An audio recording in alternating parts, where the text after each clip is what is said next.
Oh, baby, baby. Hello, welcome back to the Wolf Den. I'm the Wolf. I'm Daddy-O. This is Wanna Wrestle, episode 2.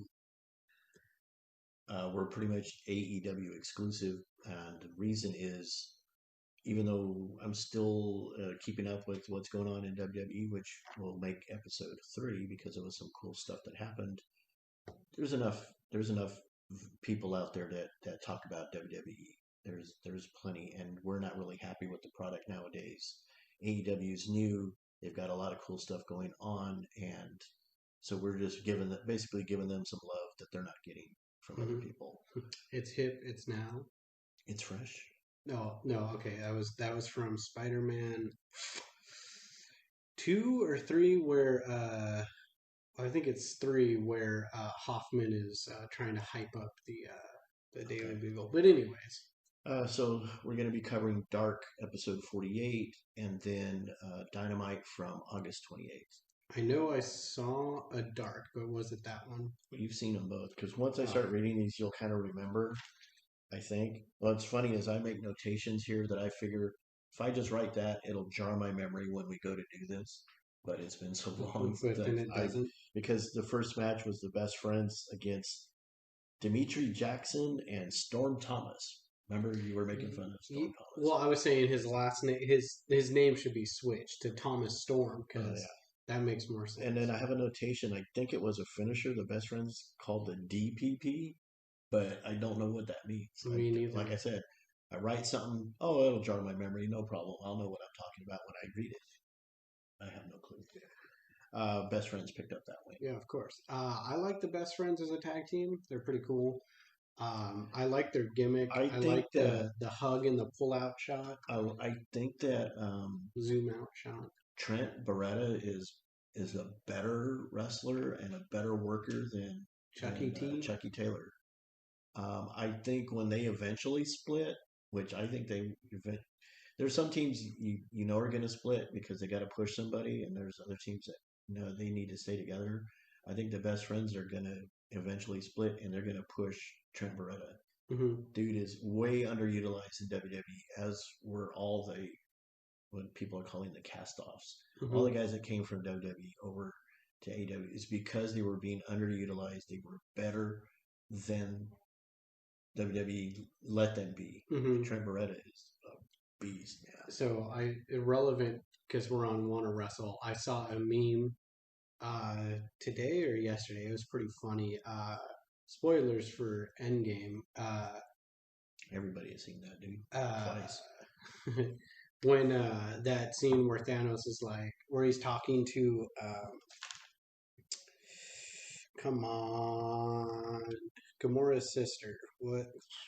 Nebula, thank you. At the very beginning of the movie, where he's like, perhaps I treated you too harshly. Mm-hmm. They had that, and it's like Vince McMahon when he sees people in AEW. Perhaps I treated you too harshly. There's going to have to be Sean Spears. Trying to read my own writing too. Oh. Hence the eyeballs. So then the next would have been Sean Spears against Jesse Sorensen. Mm-hmm. Sorensen was a newcomer, of course. He was a jobber. But the other thing about Sean Spears is, oh no, was he on Dynamite? Because he's almost been exclusively on Dark. He was on Dynamite. He was involved in the. That's right. He didn't really wrestle. He started out hot.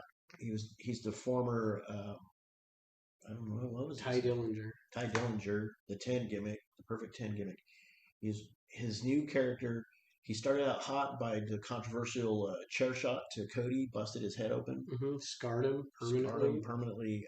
He started out red hot with that, and then got lost in the shuffle somehow. They didn't follow up with that. And he's been almost exclusively on Dark with Tully Blanchard as his manager now. And now they've started the whole black loaded glove gimmick, and looks like they're going for a new Horseman, which he'll be part of. But like I said, most of his matches have been on Dark, and he's up there in the rankings. 4 or 5. Just have you look at the rankings. Sure. Because it's so weird. We were all hyped on these ranking system, saying that they were touting it as the wins and losses matter, and they were really going to be strict on that, which they haven't. They totally let it go. Yeah, But because now it looks like they're bringing it back around. yeah, because I mean MJF's been ranked number one for like months because he's undefeated and He's finally getting in his title shot. Because title Darby shot. Allin got his first. Cage, although Cage won the Well, match, then see, but and we gave it were. to him. I think we might have been looking at it wrong, also, because I think where it's like, well, how come this person is ranked over here and they're going to get a shot above this person who's ranked over there? Hmm. What I think is since they're doing a top 5 and not a top 10, Hmm. they're doing it so anybody in that top 5 can get a shot, not just the number one contender. The number one Right. ranked person isn't the number one ranked person is not the number one contender. Right. It could be any. They can jump anybody out of the 5 Stop. because their records are so good. And if you look at it that way, then it makes sense. All right. So actually, Sean Spears is not. He's not ranked.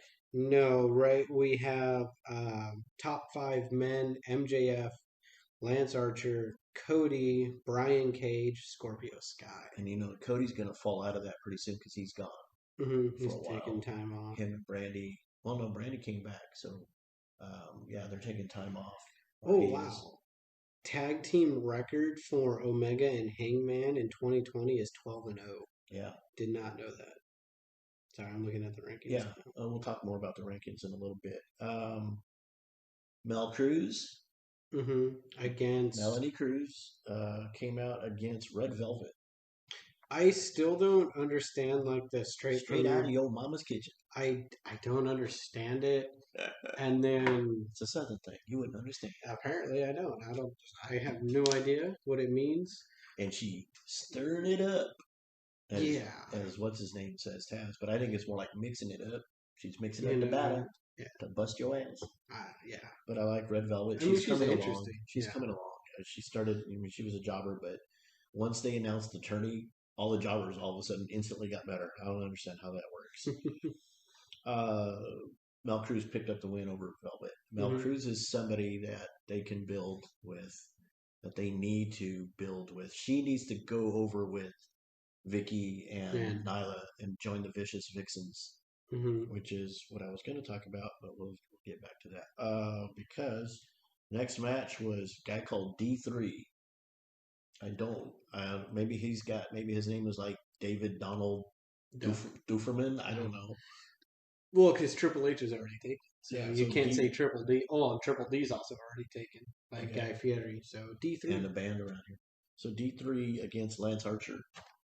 Well, and remember, it was, but remember, it wasn't a squash. Yeah. D3 actually was putting up a pretty good fight. Yeah. But Archer picked up that one, of course. Side note to that, I saw an interview today with Chris Van Vliet talked to Jake the Snake. Oh wow! I was going to say if it's Lance Archer, he's probably can't wait to talk to Archer. Not sure. Probably can't wait to talk to Jake Roberts. Oh, dude, great interview. It's interesting. You know how he's got that crunchy, raspy voice is because he named the wrestler. Landed a knee across his throat and broke his voice box. Oh wow! So that's why he has that voice. And so because he can't speak loudly, he thought, well, let me try this. He did these quiet, almost whispering promos, and he said he didn't like promos where people are yelling anyway. If you're just like screaming at the top of your lungs, he says, I'm going to turn it off. So he went the other way with these, and people like got into like, oh, he's psychotic. His psychology is, he's doing this whispery thing. It just boom, instant over. And so anyway, the interview is only about half an hour because his voice started giving out on him. Can't talk a long time. But great interview. You'll have to catch it. And we saw that documentary, The Resurrection of Jake Roberts. And he said the whole reason he did it. Well, first they told him we're going to do this, and he was like, meh. But then he's like, the whole reason he did it is he wants to help people because he made it through, and it took 3 years. I don't know how many years he's been sober. I don't know the timeline of the thing. He's probably got a couple of years under his belt. But he he said it because there were high points and low points, parts where he took off, and he goes, I gave up driving cars 10 years ago Mm-hmm. because me and alone in a car, he's going to end up in a bad place, Mm-hmm. literally in a bad location where he had obviously a bar Mm-hmm. or buying some drugs in a corner or something. But he said he did it because he wants to help people now. He wants to give back, which is what he's doing. He's not high on wrestling product right now. Hmm. He says they still don't know how to get over. They have to do all these tricks, and because back then with him it was emotionally he wanted Mm-hmm. to. With his promos, he would hook you, and with the way he moved in the ring and what he did to the face, Mm-hmm. that's how it's like. Like once he can get you emotionally, he said, I've got you forever because years from now you can look back on it and go, oh, remember when he did this? Right. Instead of remembering this high spot. And that he's trying to do that with Archer. It Mm-hmm. was pretty interesting. While Archer destroys stuff in the background. Yeah. Oh, is this a person? Let me throw him into the lights. The next was Dr. Luther, which I'm still not sure about this guy. Yeah. They call him the king of the Japanese death match, but I don't have any reference to that. Yeah, we don't have any We'll context look. because we haven't. We know a little bit, and by a little bit, when we find out somebody's coming from New Japan, we just kind of like, what did they do? And then Um, was he teamed up with the real Serpentico not Sammy Guevara. against the Initiative? Yeah, I still like the. Oh, that'll be next week. Well, so the Initiative, is Peter Avalon and the librarian Peter Avalon, the librarian Leva Bates, and Brandon Cutler, Yeah. who's got the D&D gimmick, which is really cool. Yeah. As a, I play Dungeons and Dragons. But anyways, I think it is a cool gimmick. I like the name of the initiative that was because a initiative is what you roll before combat. stroke of genius for them. They've been together for like 15 weeks without a name, and bam, they just dropped the initiative on it. That was awesome. With Leva Bates as their leader, manager, whatever she is, and she also starts to get involved a little bit. But unfortunately, I think their record is 0-14 now. Yeah. I mean, we're behind one Dark, so they already had another one. So their record is around 0 somewhere around 0-15. But they're not. But they actually want to win. They're not like Kurt Hawkins, who actually has Brian Myers over in Impact has his first win. But anyway, the Initiative lost, and they were so close, dude. They have wrestled like jobbers. They have wrestled top tier talent. Their match against SCU a couple of weeks ago, they almost did it. That would have been such an upset. That's what I want too. I want their first win to be an upset. Right, like Private Party going over the Young Bucks. Yeah, exactly. I want to see the Initiative go over Private Party. I want to, or even the Hangman and Kenny. That'd be awesome. I want an upset like that for the Initiative's first win before but they're teasing them that they might break up. Yeah, Avalon beat down Cutler after their match against Private Party. Yeah, so we don't know. I don't want them to break up the Initiative now. You notice, too, what's her name? The girl. Leva Bates. That's what I was thinking, but I was like, no, that's wrong. She was Blue Pants in NXT. Yeah, but Leva Bates, she was not as stone cold as Peter Avalon. She was checking on Cutler and I was like, "Why did you do this?" She's like making sure Brandon Cutler's okay. Yeah. So I don't what's that right there, you know? Is there something there, or is it just she's actually concerned about this person? On this particular episode, Nyla Rose with manager Vicky Guerrero, who dubbed themselves the Vicious Vixens, at the end of that match. It was Nyla Rose against Kylan King. Kylan King's the Irish girl, the redhead. Right. The not Becky Lynch. The not. What's her name on Merida? Yeah, the not Merida. But she. And it's funny because she was doing the green, gold, and red, and her redhead, but she came out in black. It's probably because the people called her Merida. So it's not a bad gimmick to have. Right. But Nyla Rose picked up the I think that was a squash. I don't remember. But Kylan King's coming along too. I mean, we know that AEW's women's division needs work, and they're still not giving it the attention that they should. But just give them some time. And now that they've got Vicky over there, And now that, and possibly we'll talk about, yeah. Anyway, also a staple on Dark is Billy Gunn and his son Austin, the Gun Club. They should be ranked. I think they are ranked tag. Are they ranked in tags? I thought I saw them. I can look real fast.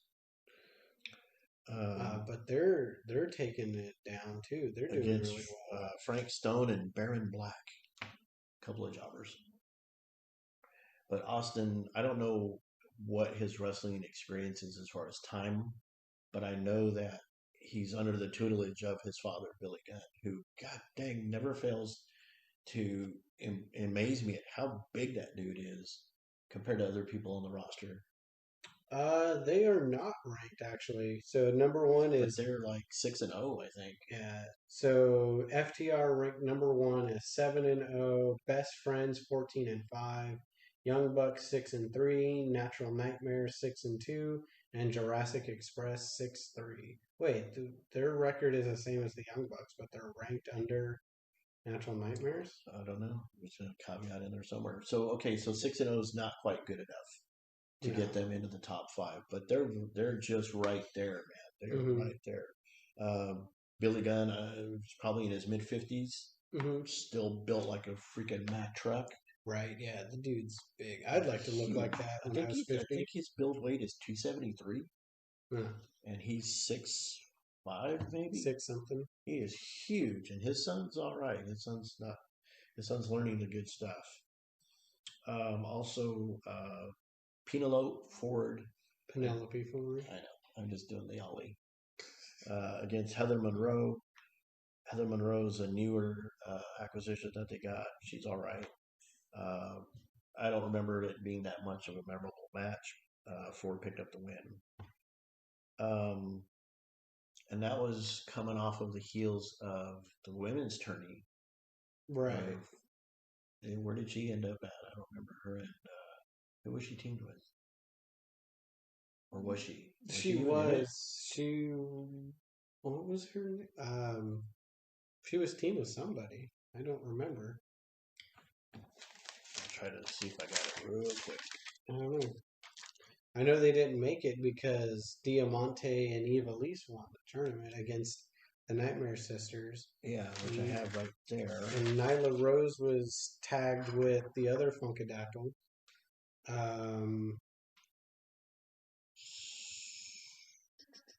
Maybe she wasn't in the tag. Do I have it? I don't have it. Wait. Here we go. Sheeda won against Heather Monroe. Okay, that's where I've heard her name before. Oh, okay. Sheeda had gone against Heather Monroe on Dynamite a couple of weeks ago, and she's a 4-year vet of Santino Brothers Wrestling down in SoCal. I've got Tay Conti and Anna Jay in the semis, and the Swole family against the Nightmare Sisters. So I don't have Penelope Ford's. So she wasn't in the tag tournament. Or was she? I don't know. Go back and look. I might have it recorded. Well, so we're off of there. I'm down here. Okay, so anyway, Ford picked up the win. Yeah. And then the last part of Dark that week was Chris and JC, the Metro Brothers, against Proud and Powerful. And we're also not ranked, are they? No, they weren't ranked in the tag team. Dude, what do they got to do to get ranked? They've got their wins up there in the columns now. They got a lot of W's. This was of September 2nd. Those rankings I read out. Oh yeah, but I mean this is from 2 weeks ago. Right. So they should be up there pretty soon. Them and Gun Club are right. They got to beat 6 and 7. There's no way. Proud and Powerful. I love those guys. I love them. Inner Circles had their problems.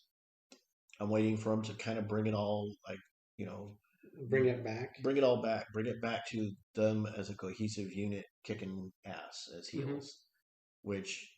But there's 2 other heel factions. There's like 10 other heel factions. Well, as far as big groups go, you got the Dark Team Order. Taz. Well, the Team Taz is only 3 guys, and only two of them wrestle. I'm Mm. talking about the big factions, Okay. which is the Dark Order and whatever Eddie Kingston's calling. Like Death Pentagon. Well, that's what Ollie Davis called them. Was Death Pentagon because it's 5 instead of the triangle, which is 3. But anyways. But anyway, whatever that's good. Unless these guys are going to go off his faces, I don't know. But No. so then they're going to form this new. I don't know. The inner circle is going to needs to pull it all back so that they can kick everybody's ass. I guess I don't know.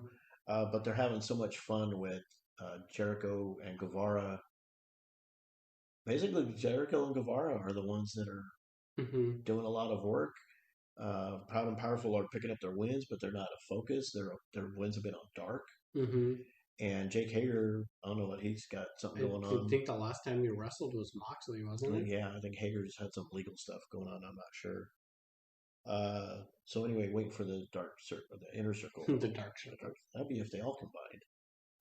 We'll wait for the inner circle to get back together and to kick ass. And Chris and JC Metro, I don't know. I don't remember them. They weren't that memorable. If they're memorable, I try to make a note. Right. And it's like, because Dark is the proving ground. Dark is where they're taking all their new acquisitions. So many of them, they'll say making AEW debut. Yeah. So we're going to go to Dynamite from August 28th, which was the tag team gauntlet. Oh yes, so that was at the end, right? No, that was the beginning. Oh, okay. And so I'm gonna have to put these on because we don't have enough light in here for me to read. The first match was Natural Nightmares against the Young Bucks, and the Young Bucks which on paper, that's a hell of a match. It was really good. I remember that one. Young Bucks picked up the win and then faced the Best Friends. And the Best Friends won. Picked up the win and faced. But the reason they won is because Hangman Adam Page came down and stopped one of the Jackson brothers from finishing the tag team move. He held onto his leg, allowing Best Friends to pick up the win. And the storytelling over there is because Hangman looks like he did it, but then you just see his regret. Yeah, and we've said this before, except for a couple of things, a couple of matches, and a couple of surprise things that Jericho's putting together. Tony Khan is writing this himself. Far superior writing to other promotions. Far superior. Total continuity works. Almost every episode advances the storyline or gives you another layer to it. Right. And they're not quick story, like not 3 to 4 week stories. To go to make it to the next pay-per-view. Right. I just learned that Orange Cassidy and Jericho's been a 14-week story. I was like, oh yeah, I've been in the story and yeah, this is a good story. I didn't realize they've only had 2 matches. Yeah, 2 matches, 14 weeks, and I was like, what? That's a whole thing. And Hangman's story of him becoming an alcoholic and everything traces back to him fighting Cody for the AEW championship. Or no, for the no, because he wasn't AEW champion, but I guess for the TNT belt, I don't know. No, he didn't fight him for the. It's just fighting. I guess just fighting and losing to Cody. Well, and the thing that, which is a newer part of the story, but we can, since it all goes together, we can talk that. What's his name now? Dax Harwood said he's known Omega his entire life. Apparently, they grew up together. He knew Paige. And said he's been insecure and and all this since he's known lacking confidence, basically. Yeah, since he's known it. So they're really got and that's one of those where they're pushing reality and kayfabe together. But give you some shoot work, and stuff. Some of the stuff too, because metaphors too, which is a art of storytelling, is after the gauntlet and the cut to the backstage, where Hangman's at the bar and the Young Bucks are just pissed at him, irate, and they kick him out of the Elite. They dump the beer on him, right? Oh, it's not a beer. It was a whiskey. He threw it in his Oh face. yeah, they threw the whiskey in his face, and then he doesn't get a word in, but he's doing his facial expressions where he's just sad, he's regretting it. Really, Um, the word is conflicted. yeah, He's playing conflicted. Really, really and good. he's as they leave, he steps forward to like talk to him, and they slam a door, and on that door is just a shattered mirror, and it's his reflection. Yeah, he's looking at it. Yeah, it's an over the shoulder camera angle, and this mirror is shattered, and we're looking at Paige, and just Yeah, he's shattered. God, and this is wrestling. This is coming from a wrestling TV show. That's Yeah. what this is like. So then, Gosh, it's amazing. best friends picked up the win from the Bucks. Faced FTR. FTR won. FTR won. I was Chuck hurt his knee. I think so. Yeah, and then so FTR just kind of focused on That was a destroying his good knee. match too. Yeah, That the was some. technical wrestling in That that. was where you got to see, and that's where I was saying that's where you got to look at Trent Beretta's work because he had to carry the match because of Chucky's injury. Dude, he is so good. He is so Hmm. good. So we know the results of that. We'll cover them in the next episode. What the whole fallout was for the Gauntlet tournament. Hmm. Next was Sean. Sean who? Sean Devari. Sean Maluda, the Oh, new guy, went against Archer. oh yeah. They're Archer again. I've had my complaints of he's supposed to be this huge bad, but he has that loss because he lost to Cody. But everybody else he's faced, But he's been a wrecking ball with everybody else, and then jobbers and top tier. yeah, and even like his super cool promo. Like I think he hadn't debuted yet, or he had already debuted, but it was Jake took him to like the backyard wrestling, Oh, that was and he yeah, annihilated the whole ring. that was before he debuted. Debuted. Yeah, that's like wow, badass. Then he faces Cody and loses. What? Yeah, What? and there was all that build up too. Also, could you imagine Brody Lee taking on Lance Archer? Yeah. Now once they got that out, they did the first battle royal, upcoming battle royal at All In Hmm. Shenanigans, where everybody came out. Hmm. Remember? And they did it again last night, Hmm. but this was the first time they did it. This was on last week's Dynamite. So it was a battle royal melee, I noted, Hmm. and everybody came out, and that's when. Wait, no, I was saying, is that when Kingston? No, No, because he had that already done happened. it. Yeah. So there was implications for the battle royal coming up Saturday. Anyway, and then we got the news of that AEW's got a working partnership with NWA, Hmm. National Wrestling Alliance, owned by Billy Corgan, and they've already picked up two of his roster. They've got Eddie Kingston and Absolute Ricky Starks Hmm. came from NWA, and it was cool because you didn't watch a lot of NWA, but you remember the question mark. Yeah, kind of. Yeah. That's the goofiest character in a long time, and he is so over Hmm. in NWA. And they partnered him with Aaron Stevens, Hmm. and they're doing this when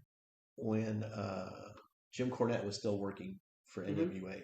They were talking about that they didn't know where the question mark was from, and Cornette makes up a name, Mongrovia, Hmm. instead of Mongolia. He says Mongrovia. There's no Hmm. such place, Right. but now that's where he's from. They Hmm. just went with it, and he's a master of Mongrovian karate. Hmm. Oh So, yeah, yeah. Okay. so Aaron Stevens is even playing along with that. Hmm. And anyway, I was just watching a flashback episode of it. It was the top 5 crazy moments in NWA. Hmm. Um, Question Mark was supposed to be giving a karate demonstration. Oh, Hmm. he is Josephus, by the way. I found out he is Mm. Josephus. Anyway, Okay. they had these two guys that were holding a board, and he was going to break it, right? Hmm. And then right before he false started a couple of times, and then Aaron Stevens interrupted and said he wanted to do it. He was ready to get his 4th belt, his 4th degree black belt in Mongrovian karate, Mm-hmm. and he went up there to break the board, and he did a false start, like, oh, I gotta get, and then all of a sudden, one of the dudes grabs the board and whacks him with it, takes off his hood because they were hooded figures, and it was Ricky Starks. Mm-hmm. But he did the pose. You know how he does that pose? Mm-hmm. He did that before he took off the mask. It's like, well, I wonder who it is. Well, Right. no shit. It's absolutely Ricky Starks. Right. Point being, Ricky Starks and Eddie Kingston already came from NWA. So the announcement was made that in the following week, which was last night, Yeah. Thunder Rosa. that Thunder Rosa, which is their women's champ, was going to go against Sheeda. Sheeda at all in. Mm-hmm. And so that's cool that they've got a working partnership because all those wrestlers need work. Mm-hmm. They need money. They've got Lance Storm over there, Mm-hmm. but he claims to be not under contract with Mm-hmm. NWA because he also went to NWA has a partnership with a promotion called Championship Wrestling from Hollywood. Mm-hmm. So he's shown up over there. So some of those guys, you know who they could. Now think about this though. If they've got this working partnership, Mm-hmm. you know who else is over there? Yeah. Yeah. I do. Hold on. Eli Drake. Yeah. So Eli Drake could show up at AEW. Mm-hmm. The Rock and Roll Express, but those guys are like in their 80s. Well, they were on Dynamite though. But you know what's cool is that's true. Yeah, I didn't make the connection. They're also from the NWA partnership, but okay, we have already got almost all of LAX over there. Mm-hmm. Last storyline, Eddie Kingston was over in NWA with Homicide. Mm-hmm. So he could come over. Just got to wait for Homicide to come over. And Hernandez. Hernandez is working with Impact, though. Mm-hmm. But, I mean, they've got a pretty good roster over there. It's a small roster. It's pretty good. They've got Maluda in their women's division. Mm-hmm. She could help whip the women's division in shape really well. Mm-hmm. Boom. Okay. So after that was the contract signing from MJF and Moxley. That was pretty good. You know, I mean, and MJF was even talking about it that we've all seen a million contract signings where somebody gets mad and it ends in a brawl, and MJF was like, no. And then of course MJF doing his thing where he's just digging and digging and digging and digging at Moxley. Some of them made him laugh, right? But the one that really made him laugh, and he actually picked up the microphone to retort. It's about the hairline. Yeah, I would appreciate if you participated in social distancing, like your hairline, and you could see. I don't know if the camera was supposed to be on him at that time, but Moxley started laughing, and he picked up the. Picked up the mic to retort. But where MJF crossed the line was telling excuse me, what you don't do is you don't bring in the significant others or the family. And he said, your hot little wife, tell your hot little wife I'm single. Yeah. We're going to talk about that in the next episode. Mm-hmm. But yeah, so the contract signing, it did end up in a disruption. Did the table get tossed? No, there was no there was no fighting. No fighting, but what happened is John signed it and everybody on Mox's team was excited. That's right. But he's like, oh, and thanks for letting me add page 17. And they were like, what's that? And it, turned out to be that Mox had as they called a primer match against his lawyer. Yeah, now MJF is doing this. It's like a campaign. It's like a political campaign. He has a entourage. He has his press secretary, the blonde girl. Mm-hmm. He tells to smile all the time. Just smile and look pretty, honey. Mm-hmm. And then he's got Sean Dean and somebody else as backup guys, and then of course Wardlow. The lawyer Mark Sterling is actually a wrestler named Smart Mark Sterling, who's actually I forgot his experience. He got like 10, 15 years experience as a wrestler, but he really did the I don't know how to wrestle thing. We'll talk about that next episode. Mm-hmm. But for this one, it was the psychological warfare on Mox's part. Yeah, that he gets to beat up the lawyer. And the paradigm shift isn't banned. Right. He didn't... that was something I wish he would have talked about, where it's like, MJF, you're going through this whole thing to get the paradigm shift ban, but I was told I couldn't use it on Brian Cage, and I didn't need it. Right. So, Yeah, I said that too. yeah, And it's then like, the other why thing don't you is like just he bring that really up? doesn't need it. He doesn't. He Yeah, doesn't need it. He can just still. bring that up. That like, hey, remember how when I beat Brian Cage and I was told that I couldn't get the full effect on the paradigm shift? He even said, okay, I don't need the paradigm shift. I'll do Yeah. something else. So that was cool. The next match was a big tag was Butcher and Blade, the Lucha Brothers, and Eddie Kingston Hmm. going against Brian Pillman Jr., Griff Garrison. I don't know. I think Eddie Kingston was just there. He wasn't in the match. Yeah, he Sorry. wasn't in the match. Because it was Brian Pillman Jr., Griff Garrison, and Bad Kiss. And Butcher and Blade and the Lucha Brothers, they lost that way. You know what? I didn't make a notation. Well, they did because that's when they started arguing Oh, back yeah. and forth, and Eddie Kingston came out and Like, stop that. stop it, get together and work. Then the Dark Order had their segment where they gloated about everything that they've been doing, and they introduced Anna Jay as 99. Yeah, I'm curious as to why her number's so high. Because everybody else is you got Evil Uno, which is one, Stu Grayson Well, we two, got, yeah, 3, 4, 5, 6, 7, 8, 9. basically 1 through 10 is taken, but they haven't assigned everybody a number. But like I said, 99 is a play on Agent 99 from Get Smart, I believe, because Brody Lee is that old. So I wouldn't put it past them to come up with that. Right. But Anna Jay is going to come into her own as a heel female wrestler. And then it was later that night that they extended the offer to Tay Conti. Tay Conti, Yeah, which she accepted. She gave So Anna maybe Jay a she's going to hug. be 98. Or 11. I don't know, but Tay Conti and Anna Jay teamed in the women's tourney, made it to the semifinals. Which is why they extended the offer to her. Yeah, great storytelling there. Starting to get women into the Dark Order because It's of 2 women yeah. and about 8 dudes. Well, and it's because they're getting the tag together. They're getting the women's tag division. So I'm pretty sure that's coming. I don't see why would they have a tag tourney if they're not going to have a tag division. and then why pick up Taya Conti? Exactly. It's like the Dark Order needs a female, another one so that they can tag team. Another possibility of another belt they could pick up. Yeah, exactly. Tag belts, women's tag belts. They better start just winning gold at this point. Now that Brody Lee's the TNT champion. And then there was the handicap match. Big Swole against Penelope Ford and Reba and Britt Baker, but she was out on the wheelchair on the sidelines.